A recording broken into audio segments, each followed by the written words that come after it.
Across England, they emerged to soak up the summer sun and that first pulled pint as pubs, restaurants, and hairdressers opened up for the first time in 3 months. It's wonderful, absolutely wonderful. We've sailed by on the river, we have a boat and we sailed by on the river and we've seen it just so quiet and now everybody's back. Yes, things have changed, like the new plastic screens between the tables, the ubiquitous hand sanitizer at the entrance, social distancing encouraged, if not entirely enforced. But for customers, it's worth it. And what's it like to be back? It's a beautiful day, and it's just nice to see the vibe of the people. So yeah.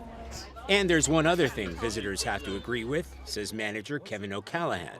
We have to take their name and addresses now for contact tracing. So if there is a spike around this part of the area, we've got all the details of where they live, so we can contact them and they can go and get a test. While the transmission rate has declined sharply, easing lockdown is not without risk in a country that has suffered one of the worst COVID death rates in the world. Now is not the time to be complacent, warned Prime Minister Boris Johnson. We think we're in good shape, but my message is let's not blow it now, folks. While there are scenes like this in London's Soho neighborhood, the health minister has praised the public for broadly behaving themselves. With barbers and hairdressers reopening too, it was time for some to lose the lockdown locks, including me.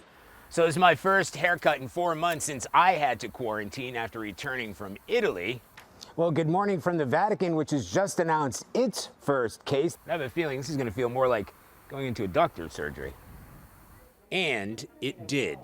Some of the safeguards you put in place, they're all wearing visors, as you can see. These are disposable gowns. We have to keep a mask on.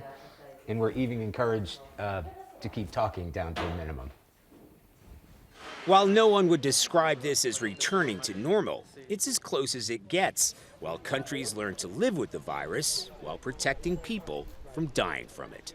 Charlie D'Agata, CBS News, London.